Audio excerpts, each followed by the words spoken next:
జై బీసీ, జై జై బీసీ. బీసీల ఐక్యత వర్ధిల్లాలి. మేమెంతో మాకంత అనే నినాదంతో బీసీల సంక్షేమ సంఘం జాతీయ అధ్యక్షులు జాజుల రవీందరన్న ఆధ్వర్యంలో భారతదేశంలోని అన్ని రాష్ట్రాల బీసీ అధ్యక్షులతో ఆగస్టు 7న గోవాలో అఖిల భారత జాతీయ మహాసభలు నిర్వహిస్తున్న శుభ సందర్భంగా ఈ కార్యక్రమాన్ని నిర్విఘ్నంగా ముందుకు తీసుకుపోవడానికి ప్రతి బీసీ బిడ్డ కూడా నేనున్నానని ముందుకు రావాలి. వాస్తవంగా భారత రాజ్యాంగంలో మనకు కల్పించిన హక్కు జనాభా ప్రాతిపదికన ప్రతి పౌరునికి చట్టాలు వర్తించాలి, హక్కులు పొందాలి. కానీ పెట్టేవాడు మనవాడు కాకుంటే మనం ఎక్కడున్నా మన ఆకలి తీరతన్న సామెత బీసీలకు 100% వర్తిస్తుంది.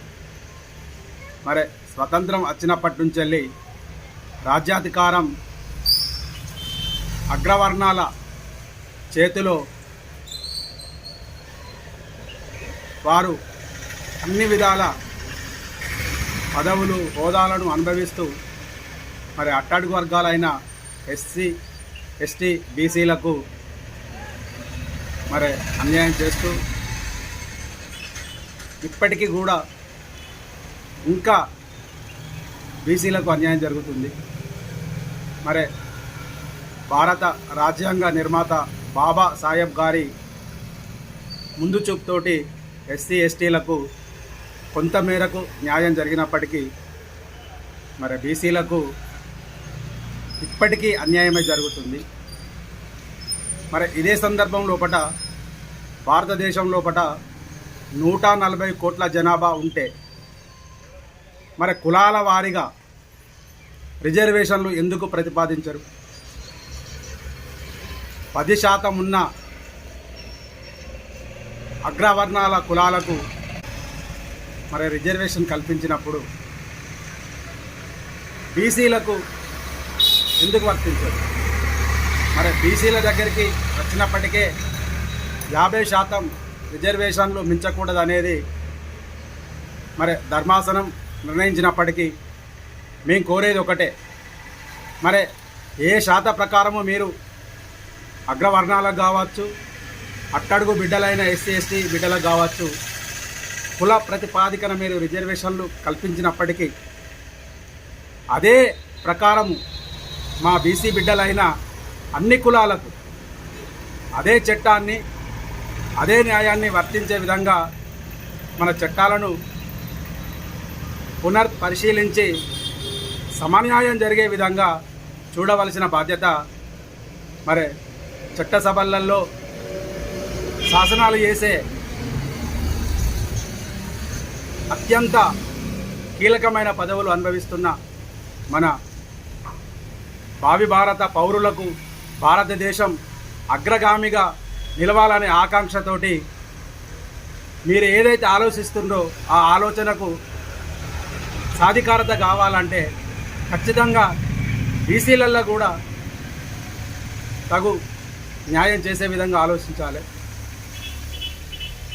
నేను భారతదేశం లోపల ఉన్న ప్రతి బీసీ బిడ్డను కోరేది ఒకటే,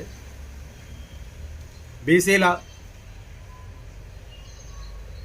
అభివృద్ధి, ఆత్మగౌరవం రాజ్యాధికారంతో ముడిపడి ఉంది.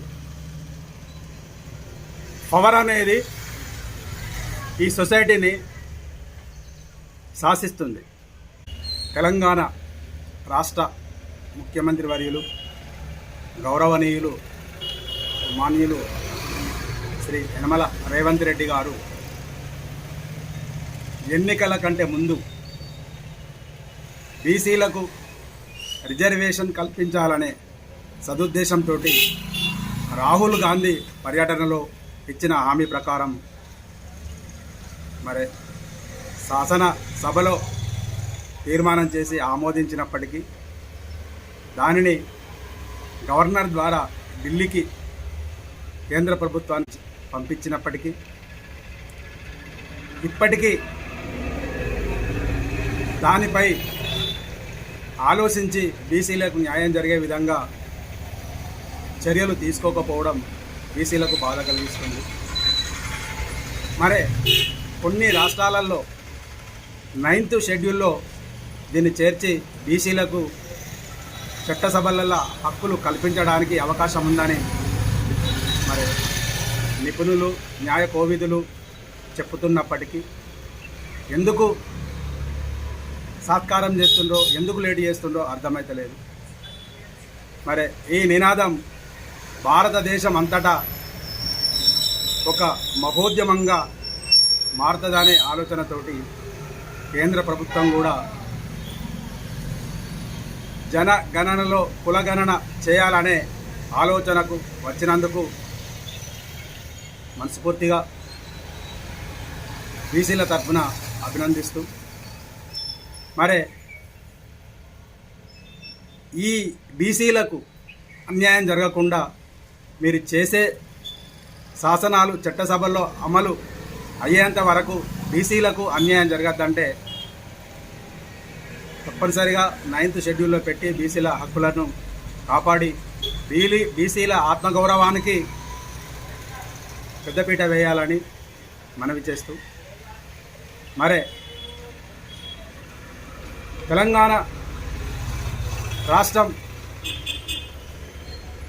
వచ్చినప్పటి నుంచి వెళ్ళి బీసీల నినాదం కొనసాగుతూనే ఉంది. ఉమ్మడి రాష్ట్రం లోపల కూడా బీసీల గురించి ఆర్ కృష్ణన్న గారి ఆధ్వర్యం లోపల ఎన్నో పోరాటాలు జరిగినాయి.